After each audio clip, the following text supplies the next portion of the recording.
안녕하세요. 사랑받는 와이프였다가 미련의 주인공으로 전락하고만 30대 여자입니다. 저도 저에게 이런 일이 일어났다는 게 믿기지 않습니다. 원래 불행은 갑자기 들이닥치는 거라고 하잖아요. 그나마 이곳에 마음을 털어놓는다면 좀 한결 가벼워질 수도 있을 것 같아 사연을 써보게 됐네요. 저는 딱히 이상형이 없었어요. 외모도 안 보고 키도 안 보고 그저 사람 진심 하나만 보고 남편감을 골랐어요. 그랬던 저의 레이더망에 들어온 한 남자가 있었죠. 우연히 지인의 지인을 통해 만나게 된 그 사람은 저보다 12살이 더 많았어요. 말투도 그렇고 행동도 그렇고 제 스타일과는 완전히 달라서 그리 썩 마음에 들진 않았네요. 저는 나이 차이가 얼마 나지 않는 친구 같은 배우자를 원했거든요. 아무튼 처음에는 나이 차이가 많이 나서 남자로 느껴지지 않았지만 그 남자의 끊임없는 애정 공세에 저도 모르게 점점 스며들었나 봅니다. 말이 띠동갑이지 제가 초등학생 때 그 사람은 이미 군대를 다녀온 성인이었던 거잖아요. 그 생각만 하면 괜히 장벽이 생겨서 거리감이 생기더라고요. 하지만 그 장벽을 깨부술 만큼 그 사람은 저에게 정말로 잘해줬습니다. 요즘 젊은 사람들이 쓰는 거라며 이모티콘까지 섞어가며 저에게 매일 아침 모닝 인사를 건네는 게 어느새 익숙해지더라고요. 노력하는 모습에서 점점 호감을 느끼게 됐네요. 그 사람은 엄청난 로맨티스트였어요. 그리고 편지를 정말 좋아하던 사람이라 저에게 정말 많은 글들을 써줬습니다. 그냥 옆에 있어주고 싶다는 그 글귀를 본 순간 마음에 그 사람이 훅 들어왔네요. 이렇게까지 나에게 헌신해주는 남자는 또 못 만날 것 같아 진지한 관계를 시작했죠. 하지만 저희가 넘어야 할 장애물이 남아 있더라고요. 바로 저희 부모님의 반대였어요. 저희 친정 엄마께서는 울면서 저를 설득하셨지만 그때 저는 이미 그 사람에게 홀딱 빠져 있던 터라 부모님의 말이 귀에 들리지 않았어요. 그때 참 많은 불효를 저질렀네요. 지금 생각하면 정말 죄송해서 미칠 지경이에요. 반대를 극복하지 못한 저는 무작정 그 사람과 살림을 합치며 부모님에게 반항을 하고 말았어요. 정말 무모했죠. 저희끼리 소박하게 반지를 나눠 끼우며 부부가 됐다고 부모님께 통보를 해버리자 당분간 연락하지도 말라며 제 전화를 받지 않으셨네요. 그렇게 저희 가족은 연을 끊은 채로 꽤 오랜 시간을 보냈습니다. 그때는 부모님께 너무 서운했던 것 같아요.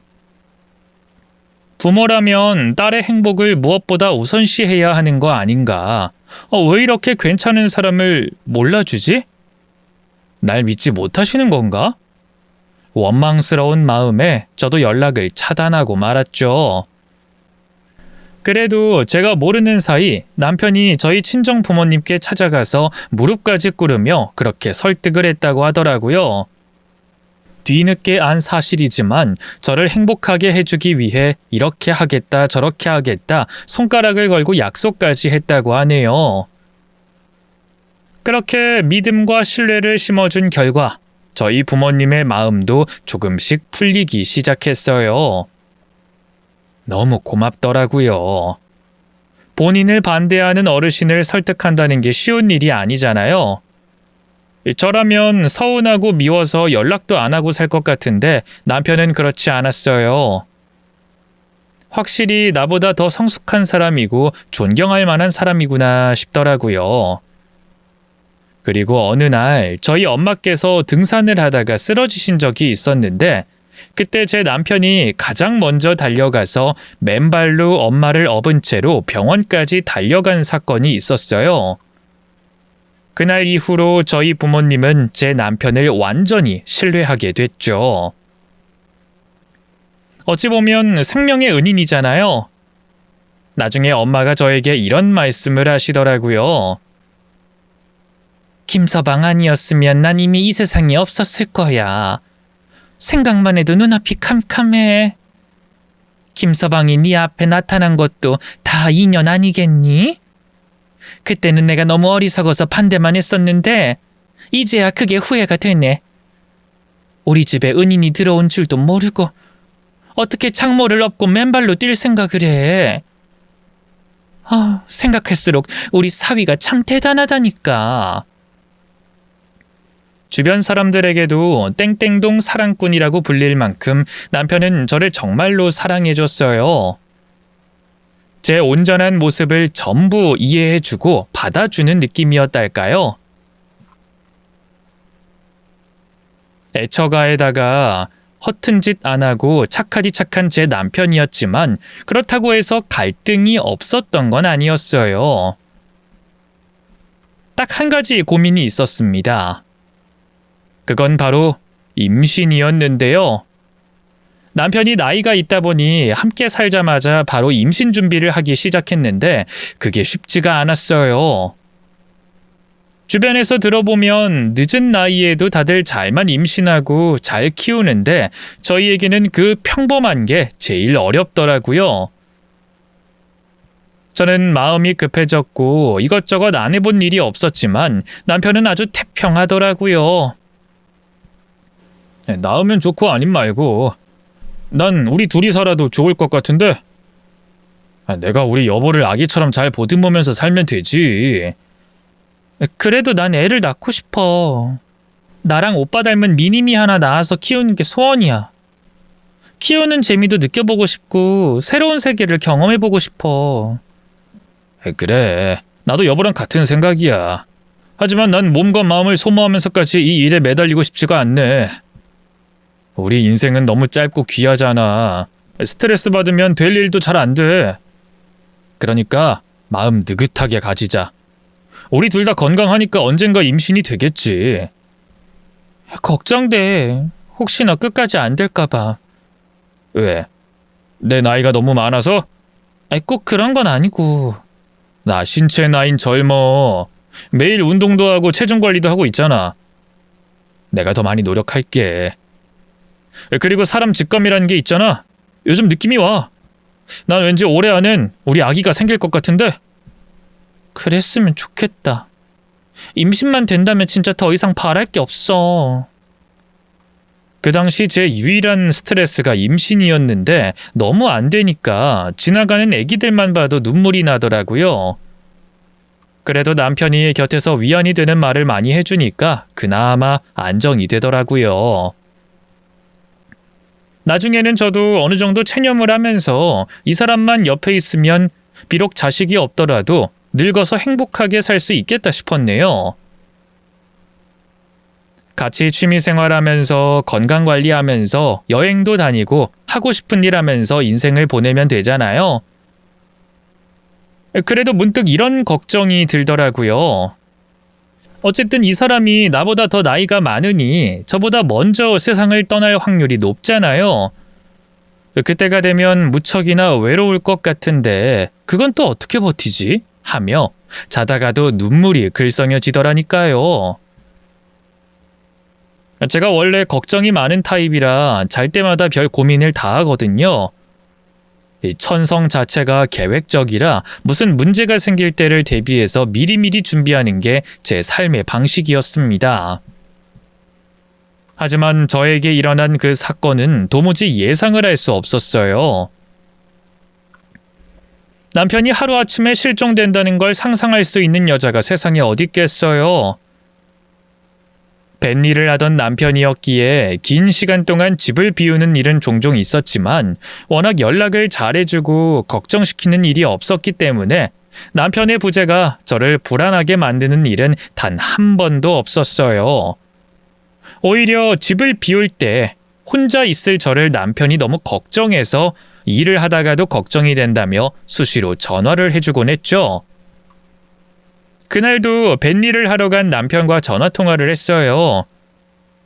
잘 있다고, 밥은 먹었냐고 일상적인 대화를 나누고 있는데 남편이 저한테 이런 말을 하더라고요. 오늘따라 통화를 끊기가 싫네. 너무 보고 싶다. 왜? 또 통화하면 되지. 그냥 당신 목소리 더 오래 듣고 싶어서. 내가 많이 사랑하는 거 알지? 얼른 집에 와. 와서 맛있는 것도 먹고 좋은 곳에 놀러도 가자. 그래. 하고 싶은 거 리스트 쫙 뽑아놔. 근데 여보, 나 여보한테 어떤 남편이야? 좋은 남편이야? 갑자기 그런 건 왜 물어봐? 아니, 내가 여태껏 여보를 서운하게 한 적이 많았던 것 같아서. 뭐 바쁘다는 핑계로 기념일도 제대로 못 챙겨주잖아. 나 그냥 일 그만둘까? 대신 다른 날 최선을 다해주잖아. 못 챙겨줘서 그렇게 마음에 걸렸어? 우리 남편 정말 착하네. 난 여태껏 서운했던 적 한 번도 없어. 그러니까 안심하고 일해요. 고마워. 그렇게 말해줘서. 요새 당신한테 너무 고마워서 생각할수록 눈물이 나. 나이가 들었나. 자꾸만 여지를 남기는 바람에 그날따라 남편과의 통화를 끊기가 쉽지 않더라고요. 그게 마지막 통화가 될 줄도 모르고 저는 밖에 나가봐야 한다는 이유로 서둘러 전화를 끊고 말았어요. 그리고 남편은 연락두절이 됐고 집에 돌아와야 할 시간이 됐는데도 나타나지 않았습니다. 평소답지 않은 모습에 단번에 불안해지기 시작하더라고요. 아무리 전화를 걸어도 받질 않으니 너무 답답했어요. 뱃일을 가고 나면 연락을 할 수 있는 방법이 전화밖에 없었으니 연락이 되지 않자 그 사람과는 완전히 단절이 되더라고요. 혹시 몰라서 남편의 지인들에게 연락을 돌려봤지만 얻을 수 있는 정보는 그 어디에도 없었어요. 뱃일을 하던 사람이니 그쪽 업계 사람이 잘 알지 않을까 싶어서 당장 달려가 물어봤지만 그쪽에서는 알 수 없는 말을 하시더라고요. 김광수 그놈 일 안 나온 지 꽤 됐는데요. 말도 안 돼. 그 사람은 꾸준히 일을 나가던 사람이었어요. 심지어 마지막 통화 때까지만 해도 일이 바쁘다고 투덜댔단 말이에요. 그럼 여태껏 뱃일하러 간다고 나갔던 건 뭐였을까? 불안한 생각들이 머릿속을 헤집고 다녔습니다. 이상할 거 하나 없이 평소처럼 살았는데 갑자기 알게 된 충격 사실에 머리가 멍해지더라고요. 일을 안 나왔다고 하니까 더 이상 물어볼 것도 없었어요. 여태껏 그 사람은 왜 그런 거짓말을 했을까요? 남편에 대해서 전부를 알고 있다고 생각했었는데 어쩌면 저는 그 사람에 대해서 하나도 모르고 있었을 수도 있겠다는 생각이 들더라고요. 그리고 갑자기 무서워졌어요. 의지하고 믿을 수 있는 사람이 남편뿐이었는데 그 사람이 사라지니까 너무 막막했습니다. 혹시나 하는 마음으로 남편의 소지품을 뒤져봤어요. 그러던 중 남편의 베개 속에서 종이 하나를 발견하게 됐습니다. 그건 다름 아닌 저에게 쓰는 마지막 편지였어요. 내용이 정말 황당했네요. 여보, 나야. 많이 놀랐지? 난 당신이 정말 행복했으면 좋겠어. 그리고 나는 지금 말해줄 순 없지만 당분간 연락을 하지 못할 것 같아. 이기적이라서 너무 미안해. 나 없인 단 하루도 못 사는 당신을 두고 떠나는 게 너무 마음이 아프긴 하지만 나도 내 사정이 있다는 것만 알아줬으면 해. 난 이거밖에 안 되는 놈이야. 그러니까 나 같은 놈은 있고 새 출발했으면 좋겠어. 날 찾지 말고 당신 인생을 살아. 난 그럴 가치도 없는 사람이니까 날 위해서라도 부디 행복하고 즐겁게 살아줘. 미안하고 사랑해. 이게 대체 무슨 소리인지 이해할 수 없어서 그 편지를 수십 번도 넘게 읽었습니다. 마지막 통화 때까지만 해도 만나서 뭘 할지, 뭘 먹을지, 어디에 갈지 얘기를 나눴던 사람이 애초에 떠날 준비를 하고 있었던 거잖아요. 옷장을 열어보니 자주 입던 옷도 전부 사라진 후였어요. 이번에 짐을 단단히 챙기길래 농담식으로 어디 이민이라도 가? 하고 물어봤었는데 그게 정말 계획적이었던 거예요. 대체 왜? 무슨 일이길래 어디로 간 건지 도무지 알 수 있는 방법이 없으니까 하염없이 눈물만 나오더라고요. 본인을 찾지 말고 행복하게 살고 자기를 잊어달래요. 이게 남편이 부인에게 할 수 있는 말인가요? 아무 말 없이 혼자 떠나버리면 그만인가요? 편지까지 쓰고 떠난 남편이라 단순 가출로 취급되어 경찰에 실종 신고조차도 할 수 없었어요. 너무 황당하고 어이가 없고 마음이 무너져서 친정 부모님 앞에서 오열을 했네요. 저희 어머니는 끝까지 김서방은 그럴 사람이 아니니 조금만 기다리자고 저를 달래주시더라고요. 우리 사위는 널 두고 떠날 사람이 아니야. 잠깐 무슨 일이 생겨서 그걸 해결하고 오느라 늦는 거겠지. 워낙 책임감이 강한 사람이잖니. 너 속상하게 할 사람 절대 아니다. 그러니까 마음 추스리고 집에서 조용히 김서방 기다려라. 그 착한 사람이 어딜 갔겠어. 각시 만나러 금방 돌아오겠지.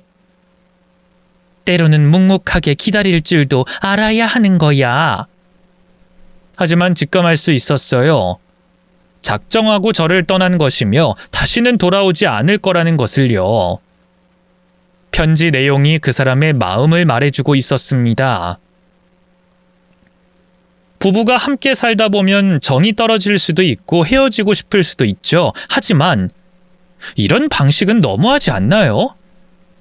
일방적으로 편지만 하나 남겨두고 도망가는 경우가 어딨나요? 너무 기가 막히고 어이가 없어서 나중엔 화도 나고 억울하더라고요. 다른 건 몰라도 그 사람이 왜 날 떠나기로 결심했는지 이유를 꼭 듣고 싶었어요. 요즘엔 금방 사람도 찾던데 남편 하나 찾는 게 뭐가 그리 어렵겠나 싶어서 제가 직접 그 사람을 찾아 나섰습니다. 일단 주변부터 수소문했어요. 그런데 이상했습니다. 제가 알고 있던 사람의 지인들은 남편과 그리 깊은 사이가 아니었어요. 죄다 최근에 알게 된 사이거나 연락도 잘 하지 않는 그런 얕은 관계들 뿐이더라고요. 그 누구도 이 사람의 깊은 속내까지는 알지 못했습니다. 그게 정말 소름이 돋더라고요. 그 흔한 학창시절 동창도, 군대 동기도, 고향 친구도 저는 전부 모르고 있었네요. 마치 과거를 뚝 잘라낸 것처럼 최근의 모습들만 저에게 보여주고 있었더라고요.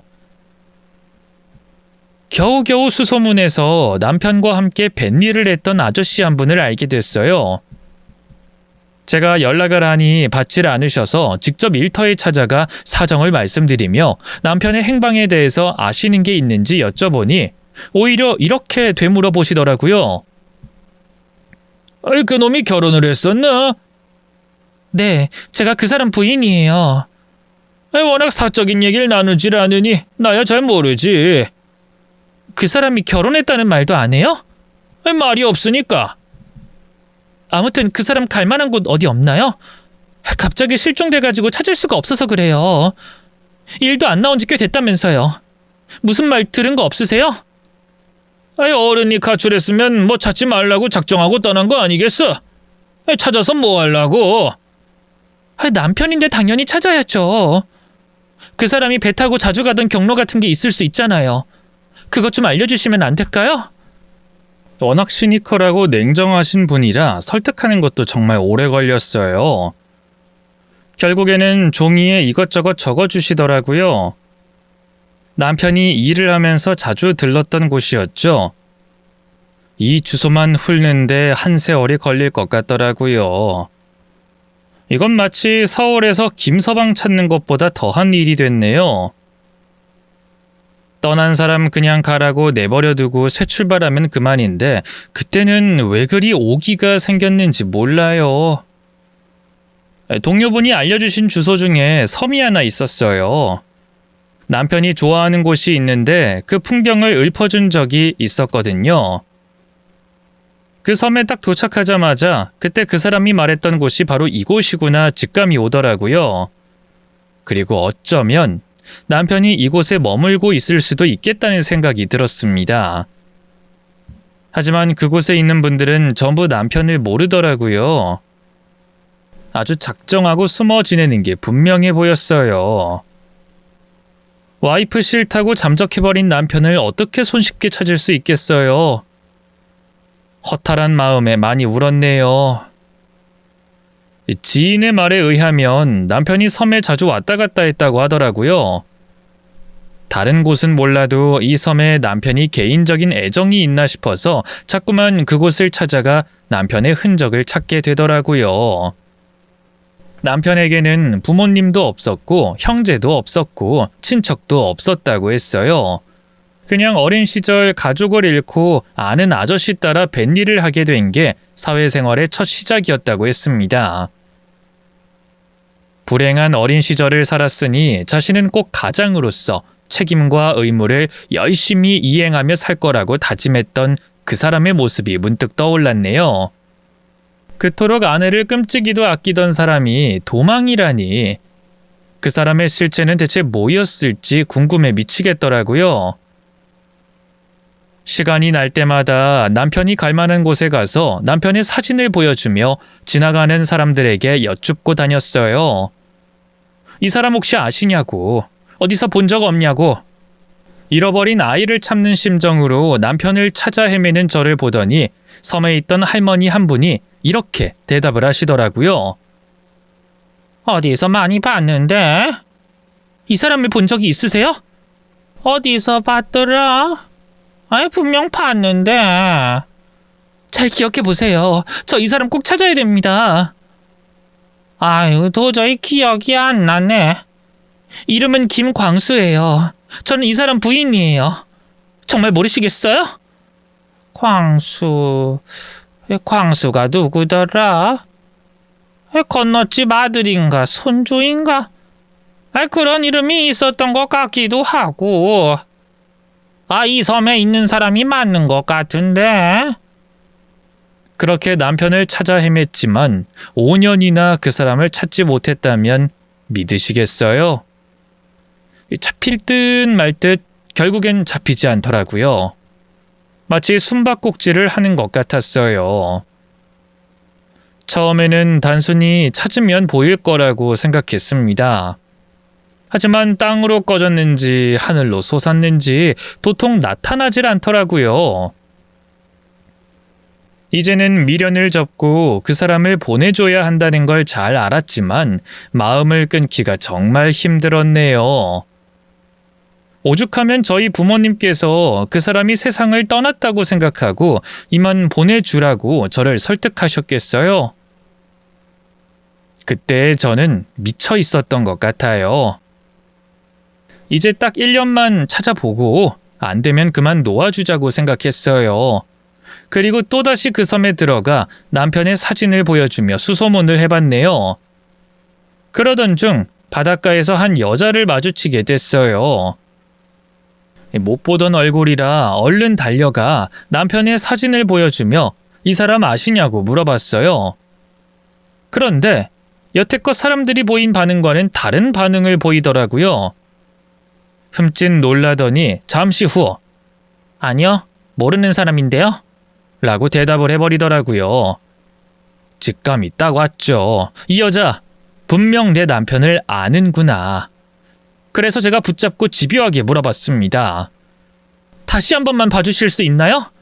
저 이 사람 5년 내내 찾고 있어요. 혹시나 이 섬에 있나 싶어서 찾아왔는데 저 이 사람 끝까지 찾을 겁니다. 이름은 김광수고요. 얼굴 좀 자세히 봐주세요. 아는 사람인가요? 모른다니까요. 분명 그쪽 동공이 흔들렸는데요. 다른 분들은 흘끔 보고 그냥 넘겼는데 그쪽은 사진을 자세히 봤다고요. 무섭게 왜 이래요? 아니라니까요. 그러지 말고 좀 사실대로 얘기 좀 해주실 수 없어요? 저 지금 이 사람 찾느라 시간만 낭비하고 있어요. 남편이 이유도 말 안 하고 그냥 떠나버린 바람에 다른 일도 못하고 인생만 허비하고 있다고요. 이 사람 알죠? 눈빛이 딱 아는 거 맞는데. 괜한 노력하지 말고 돌아가요. 우리 남편 지금 어딨어요? 그쪽은 알고 있죠? 당장 대답해요. 김광수 씨는 죽었어요. 절대 찾지 마세요. 네? 그 사람이 죽어요? 언제요? 왜요? 그냥 그렇게만 알고 계시면 돼요. 저도 소식만 듣고 자세히는 몰라요. 편지만 두고 떠났다고요? 근데 그 사람이 왜 죽어요? 대체 왜요? 아이 글쎄 모른다니까요. 아무튼 얼른 돌아가세요. 자꾸 이런 데 오셔가지고 사람들 붙잡고 물어봐봤자 아무 소용없어요. 그 여자는 딱 할 말만 하고 뒤돌아서서 재빨리 어디론가 가더라고요. 남편이 세상을 떠났다니, 그리고 저 여자는 왜 아무도 모르는 남편의 근황을 알고 있는 건지 더 물어볼 게 많았는데 틈도 없이 도망가 버리는 그 여자 때문에 궁금증만 더 많아졌습니다. 더 이상 놓치면 안 되겠다는 생각이 들어 몰래 그 여자를 쫓아갔어요. 뒤를 밟아 가보니 어느 산길로 들어가더라고요. 굽이굽이 들어가는 바람에 돌아갈 길조차 까마득하더라고요. 뒤를 쫓는 게 들킬까봐 신발까지 벗고 까치발로 살금살금 멀찌감치 걸었더니 눈치채지 못하고 앞장서서 가더니 어느새 집에 도착했네요. 그 여자가 도착한 곳은 마당이 있는 조그만 집이었어요. 그리고 그 마당에 웬 남자가 서 있었습니다. 머리도 기르고 수염도 길러 얼굴 대부분이 가려졌지만 눈을 딱 보자마자 알 수 있었어요. 제 남편이라는 것을요. 그토록 찾아 헤매던 남편이 이 여자의 집에 머물고 있었던 거예요. 한 걸음 한 걸음 다가갈수록 그 남자가 제 남편인 게 확실해졌고 제 인기척을 그쪽에서도 눈치를 챘더라고요. 저도 모르게 입 밖으로 말이 튀어나왔습니다. 여보. 그 여잔 깜짝 놀라서 왜 쫓아왔어요? 하고 화를 냈고 남편은 저를 보더니 그대로 굳어 말도 못하고 있더라고요. 저는 남편에게 가까이 다가가 얼굴을 매만지며 눈물을 흘렸습니다. 맞지? 내 남편 맞지? 내가 얼마나 찾아다녔는지 알아? 여보, 그게... 그래, 나 당신 여보잖아. 왜 나를 하루아침에 버린 건데? 왜 여기서 이러고 있는 건데? 저 여잔 누구야? 너 바람났니? 딴 여자랑 살림 차리려고 나 버린 거야? 여긴 어떻게 알았어? 어떻게 알긴? 흔적도 없이 사라져서 내가 직접 찾았지. 미안해. 이런 모습 보이고 싶지 않았는데 정말 내가 할 말이 없어. 지금 당장 얘기해. 무슨 일이 있었던 건지 이 자리에서 얘기하라고. 난 할 말이 없어. 미안해. 남편은 갑자기 저를 두고 어디론가 가버리더라고요. 더 이상은 놓칠 수 없다 싶어서 그 사람 팔목을 붙잡고 또 어딜 가려고? 이젠 절대로 도망 못 가. 하며 힘을 줬더니 기어코 제 손을 뿌리치고 주랭랑을 치더라고요. 저희의 모습을 멀리서 보던 그 여자는 한숨을 길게 내쉬며 가슴을 치더라고요. 내 팔자가 그렇지 뭐. 어딘가 힘이 빠져 보이는 모습이었어요. 체념한 것 같기도 하고 해탈한 것 같기도 하고 그 여자의 정체에 대해서 궁금하던 찰나 그 여자가 먼저 저에게 물어보더라고요. 여태껏 그쪽이 부인이라고 생각하고 살았던 거예요? 그게 무슨 말씀이시죠? 말 그대로예요. 진짜 부인이라고 생각하고 살았냐고요. 당연하죠. 제가 부인이니까요. 그러는 그쪽은 누구예요? 설마 제 남편 꼬셔서 도망가자고 그쪽이 제안했어요? 그래서 이런 외딴 곳에 둘이서 살고 있었던 거예요? 기가 막히네요. 순서가 잘못됐거든요? 내가 먼저, 그쪽이 그 다음. 네? 말 못 알아들어요? 내가 본처고 그쪽이 후첩이라고요. 말도 안 되는 소리 하지 마시고요. 착각은 자유인데 사실관계는 똑바로 해야죠. 안 그래도 저 인간 때문에 스트레스 받아서 제명이 못 살 것 같거든요. 다 필요 없으니까 그쪽이 그냥 데려가 줄래요? 결혼 생활 내내 바람 피우고 딴 집 가서 살림 차리고 여자 만나고 다니는데 제가 얼마나 속이 뒤집어졌겠어요. 근데 웃긴 게 뭔지 알아요? 저는 또 저 사람을 받아줬네요. 인생 길게 못 살게 되니 조강지처 생각난다고 찾아왔더라고요. 인생을 길게 못 살아요? 저 사람 암이에요. 얼마 안 남았대요. 젊은 시절에 그토록 내 속을 썩이더니 이젠 또 간병해달라고 들어눕네요. 그놈의 정이 뭔지.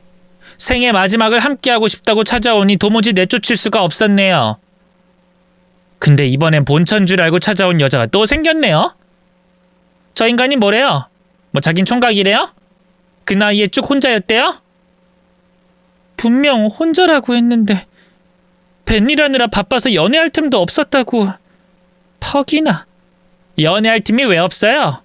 연애하느라 일할 틈이 없었던 거겠지. 아무튼 저 인간은 입만 열면 거짓말이에요. 벤일하면서 이곳저곳 돌아다니고 다양한 아내들하고 여러 집 살림을 하며 살았으니 얼마나 바빴겠어요?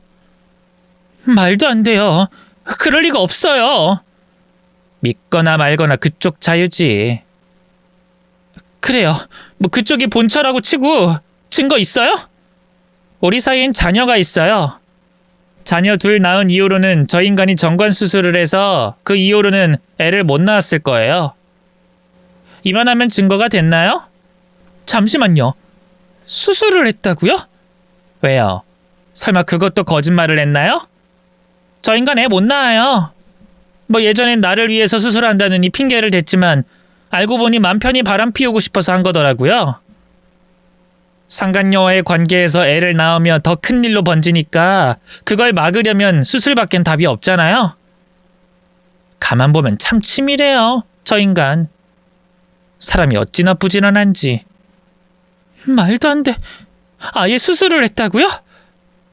그것도 모르고 아이를 가지려고 얼마나 많은 노력을... 헛수고하셨네요. 근데 어쩌겠어요. 남자 잘못 만난 탓이지. 저 인간 보면서 유부남일 거라는 생각 안 들었어요? 딱 봐도 나이 들어 보이는데, 그쪽은 딱 봐도 젊어 보이는데 왜 저런 남자를 만났어요? 아, 하긴 뭐 저놈이 처음엔 온갖 가머니설 휘두르면서 사람 혼을 쏙 빼놓긴 하지. 어쨌든 운이 없으시네요. 저 남자를 만난 이상 여자로서는 팔자 망친 거 아니겠어요? 그래도 그쪽은 젊으니까 훌훌 털고 새 출발이라도 할 수 있지.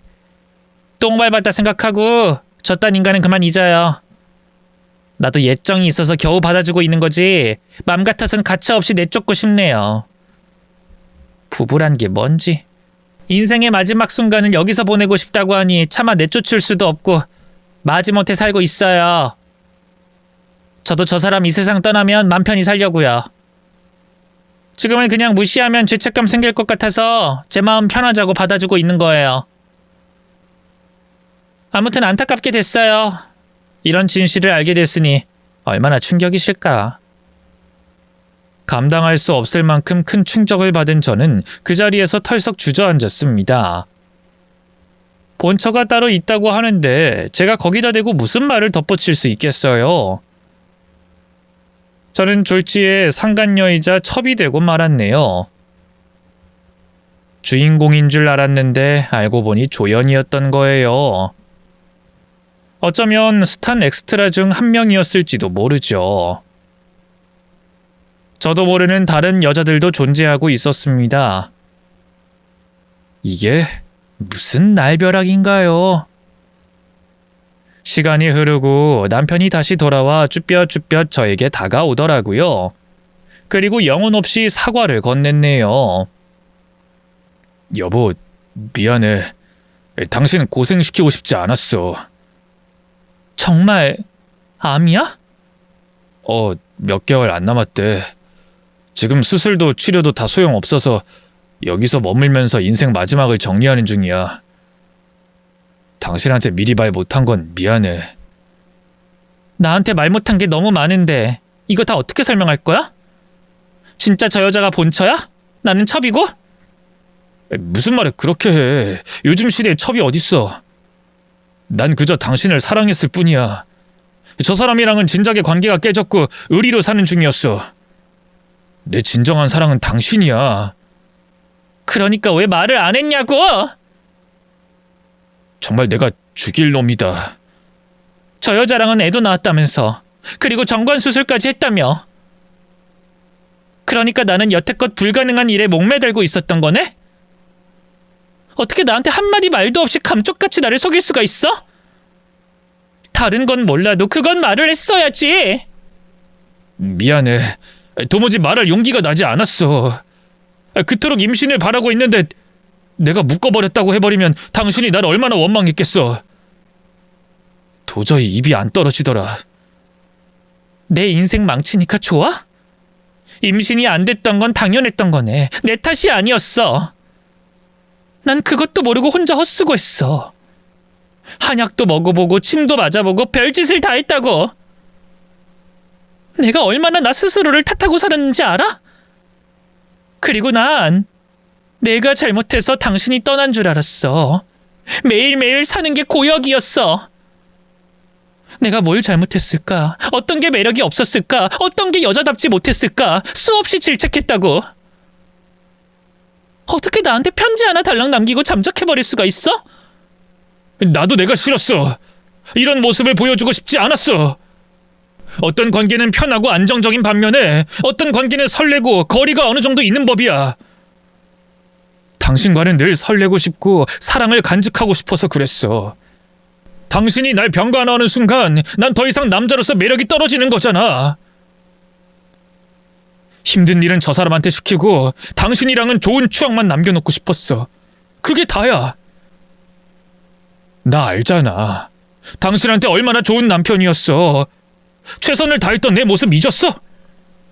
나도 한순간에 잠적해버리고 싶지 않았어. 하지만 내가 아프다는데 어떡해. 막상 아프니까 그냥 편한 사람을 찾게 되더라. 내가 여태껏 무능력해서 애엄마한테 참 못되게 굴었거든. 이 사람은 내 똥기저귀까지 갈아줄 수 있는 사람이야. 사랑은 절대 없어. 그냥 간병인을 찾은 것뿐이라고. 내 진정한 사랑은 당신이야. 그 말이 끝나자마자 본처라는 여자가 남자에게 다가와 따귀를 한 대 때리더라고요. 본처는 몸까지 부들부들 떨며 눈물을 흘리고 있었습니다. 참아왔던 울분을 내뱉더라고요. 그래, 난 그냥 너한테 그런 존재였지. 밥 같은 존재. 이 반찬 저 반찬 다 맛보고 질린다 싶을 때 편하게 찾을 수 있는 그런 사람이었던 거지. 뭐? 간병인? 사랑은 없는 편한 사이? 넌 끝까지 날 비참하게 만드는구나. 상간녀 앞에서 그딴 말 짓거리고 싶니? 이 와중에도 이 여자 붙잡고 싶어서 허풍 떠는 모습이 참 당신답다.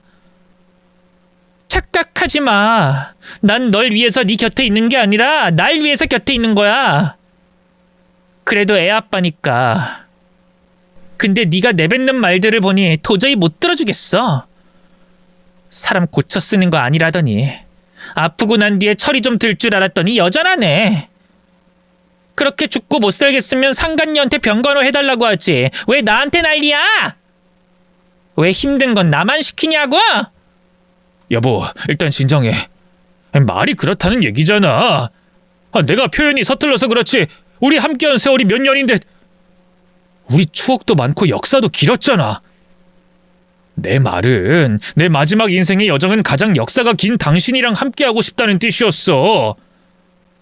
아프고 나니까 결국엔 조광지처가 제일 먼저 생각나더라. 가장 미안한 사람한테 내 마음 표현하고 그렇게 가고 싶었어. 내 진심을 정말 모르겠어? 안 그래도 간병하는 거 지긋지긋했는데 그냥 이 여자한테 간병해달라고 하고 우리 인연은 여기서 끝내. 이름도 얼굴도 모르는 여자들이 당신 찾아 헤매는 거 지겨워 죽겠으니까 당신이 알아서 다 정리하라고. 여보, 이러지 마. 나 당신 없으면 안 되는 거 알잖아. 나 좀 살려주라. 도와줘. 응? 나 없인 안 되는 사람이 인생을 이따위로 살았니? 아주 상간녀 죄다 불러서 간호팀을 하나 만들지 그래. 잠깐만. 나 갑자기 통증 때문에 아파. 꾀병 부리지 마. 다 티나. 건강할 때 젊은 여자들이랑 바람 피우고 돌아다니다가 늙고 병드니까 조광지처 찾아왔다 이거지. 조광지처는 얼어 죽을. 너는 내 남편 자격 없으니까 내 집에서 당장 나가! 남편은 난처한 듯 본처 앞에서 무릎까지 꿇으며 애원을 하더라고요. 이 사람의 실체를 정면으로 마주하게 된 저는 그날 그 시간 이후로 남편에 대한 미련이 싹 사라졌습니다. 그리고 그대로 뒤돌아서 집으로 돌아왔어요. 그리고 다시는 그 섬에 찾아가지 않았네요. 그 사람을 찾느라 허비한 시간이 아까웠고 애초에 사랑에 빠진 것 자체가 바보 같고 처참했지만 일단 마음을 추스리는 게 우선이었습니다. 사랑으로 장난질을 치는 사람이 내 남편이었다는 게 믿을 수가 없었어요. 조강지처에게 뺨을 맞고 버림받은 남편은 결국 저를 제 발로 찾아오더라고요. 집 앞에 누군가 서 있는데 처음엔 택배기사인 줄 알고 문을 열어줬더니 다름 아닌 남편이었습니다. 그 사람은 머쓱한 웃음을 지어 보이며 인사를 하더라고요. 여보, 내가 너무 늦었지? 혹시 기억상실증이야? 우리 끝내기로 한 거 잊었어? 알지, 아는데 자꾸만 여길 와보고 싶더라. 당신이랑 나 여기서 추억이 참 많았잖아. 어디서 추억팔이를 하고 난리야? 내가 그렇게 쥐잡듯이 뒤지고 다닐 땐 코빼기도 보이지 않더니 본처한테 쫓겨나니까 나한테 빌붙겠다 이거지? 사람이 인생 끝자락에 서게 되면 정말 다양한 생각이 들어. 그리고 어떤 게 가장 소중했던 건지 깨닫게 되지. 아무리 생각해봐도 나한테 가장 소중한 사람은 당신이라서 그래. 찾아오는 것도 용기였고 나한텐 큰 결심이었어. 나 지금 걷는 것도 쉽지가 않아. 이런 몸으로 그 섬에서 여기까지 왔다니까? 난 이게 사랑의 표현 방식이라고 생각해. 나한텐 시간이 얼마 없어.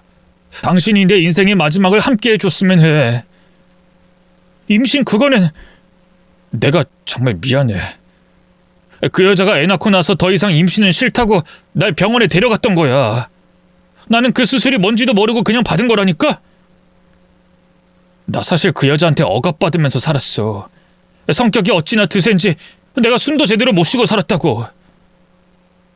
그런 속박을 벗어나고 싶었고 새 출발을 하고 싶었어. 애들도 있고 그동안 함께한 세월이 있기 때문에 차마 이혼하자고는 말을 못하고 그냥 남남처럼 살았던 거야.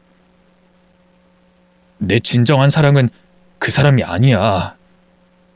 그래서 혼인신고를 그렇게 미루고 또 미뤘구나. 처음엔 뱃일하느라 바빠서 시간이 안 나는 줄 알았지.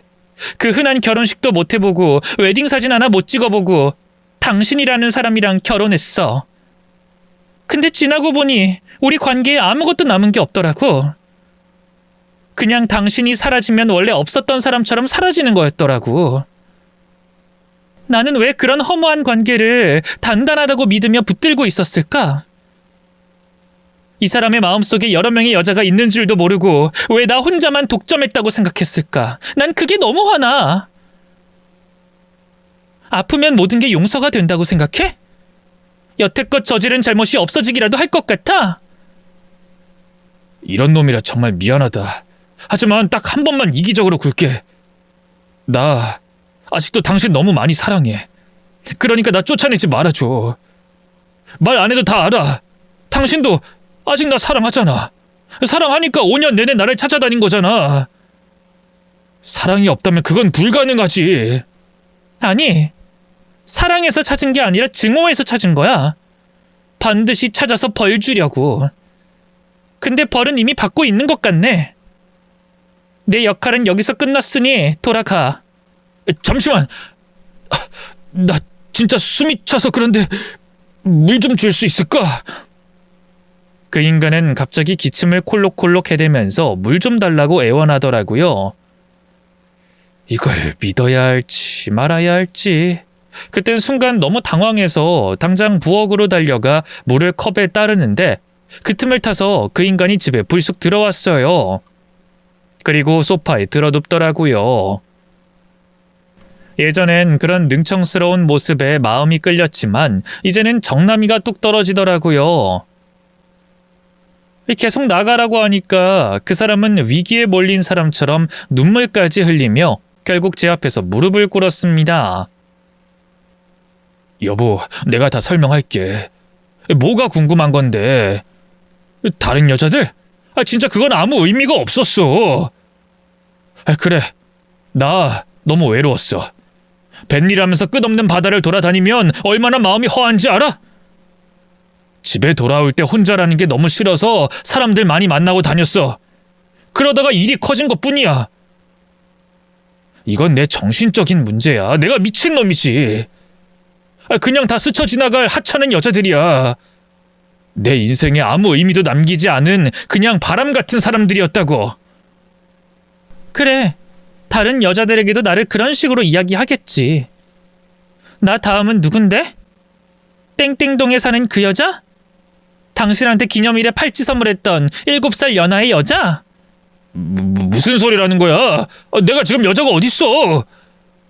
갈 곳도 없어. 난 지금 완전히 혼자라고. 부지런하긴 했는데 치밀하진 못했더라. 얼마 전 집에 돌아와서 당신이랑 완전히 끝내려고 물건을 싹 다 정리하다가 태블릿 하나를 발견했어. 고장나서 켜지지도 않았는데 불길한 마음에 그걸 수리해보니 그 안에 증거들이 다 있더라. 얼마나 머리가 나쁘면 하나하나 정성껏 메모까지 해놨던데? 덕분에 당신이 어떤 여자들을 만나고 다녔는지 알게 됐어. 그리고 내가 그중 비중이 현저히 적다는 것도 알게 됐고. 어쩌면 그 여자들 싹 훑고 날 마지막에 찾으러 온 걸지도 모르지. 나름 중요도에 따라서 순번도 있던데? 그걸 보고 나니까 당신에 대한 마음이 한순간에 씻겨 내려가더라. 오히려 미련 안 남게 형편없이 굴어줘서 너무 고마워. 아프다고 하니까 차마 험한 말은 못하겠지만 난 당신이 반성하고 사죄했으면 좋겠어. 나 솔직히 너무 혼란스럽거든. 당신이 우리 엄마 업고 맨발로 뛰었을 때 그때만큼은 그 마음이 진심인 줄 알았어. 세상에서 날 이렇게까지 사랑해줄 수 있는 사람은 당신밖에 없다고 생각했다고. 당신은 날 배신한 걸로도 모자라서 내 인생까지 나락으로 떨어뜨렸어. 지금 겨우 정신 붙잡고 살고 있는 나한테 병간호를 해달라고? 인생 마지막을 함께 보내고 싶다고? 날 이용한 걸로도 모자라서 끝까지 나를 치욕스럽게 만들겠다 이거야? 네 인생에 난 안중에도 없지? 그냥 이용해 먹고 버리면 그만인 거지? 맘껏 원망해도 좋아. 실컷 미워해. 다만 옆에 있을 수 있게만 해줘. 내가 지금 너무 무서워서 그래. 몸이 이 지경인데 혼자가 되어버리면 나 정말로 너무 고독하고 힘들어. 비록 철없이 살아왔지만 지나고 보니 정말로 나를 사랑해준 사람은 당신뿐이었어. 그걸 너무 늦게 깨달았고 이제라도 잘하고 싶어. 속는 셈 치고 날 한 번만 믿어주면 후회 없이 내가 최선을 다할게. 그리고 나 모아놓은 돈도 좀 있어.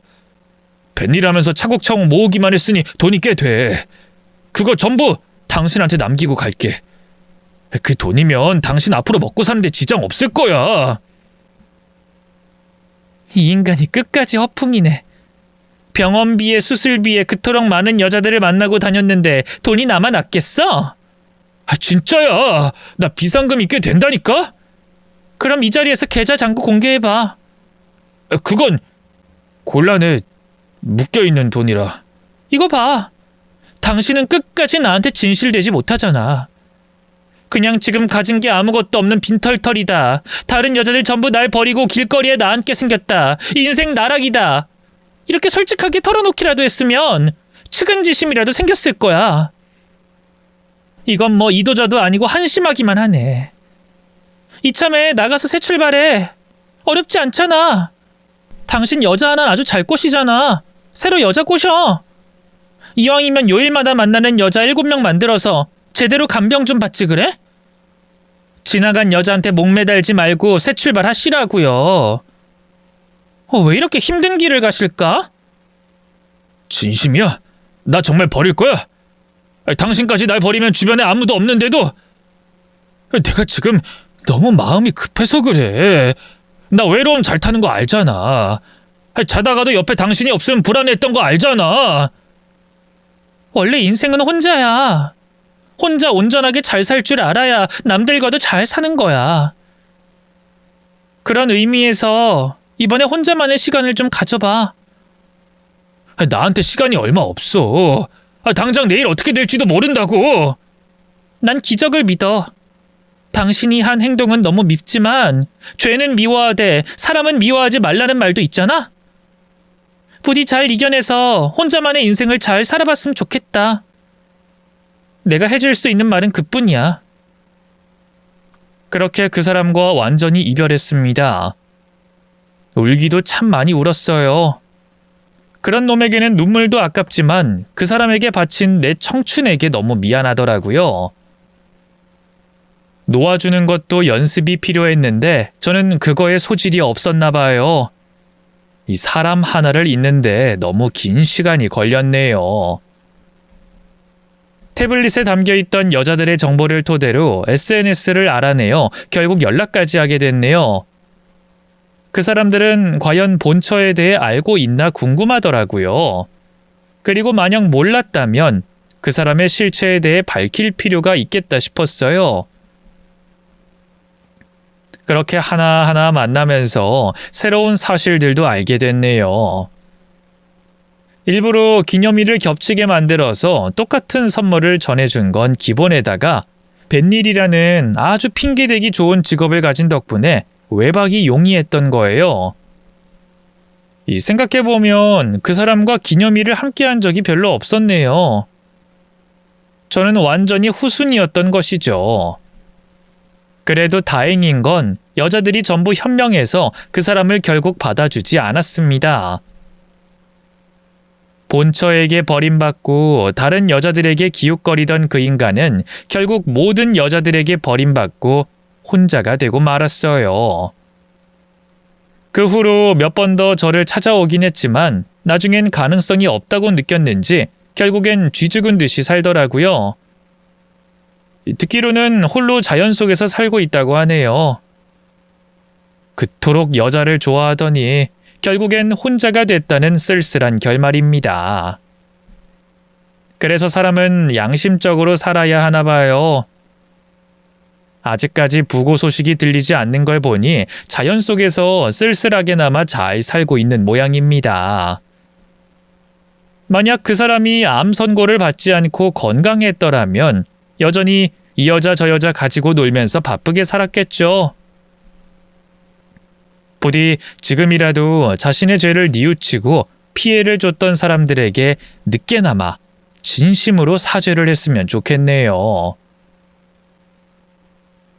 그렇게 제 첫 번째 결혼 생활이 막을 내리고 말았습니다.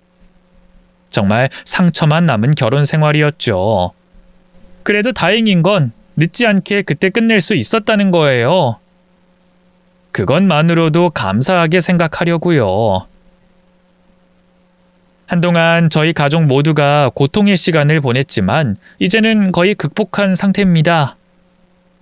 이제 다시는 사람에게 속지 않으리라 다짐하고 있지만 과연 제가 해낼 수 있을까요?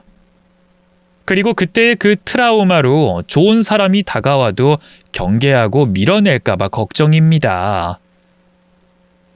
언젠가 저에게도 좋은 날이 오겠죠?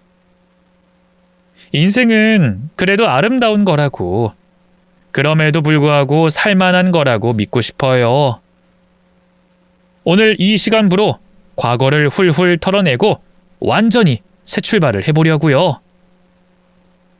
새로 태어날 저에게 많은 격려와 응원 부탁드립니다. 슬픔은 나누면 반이 된다고 하잖아요.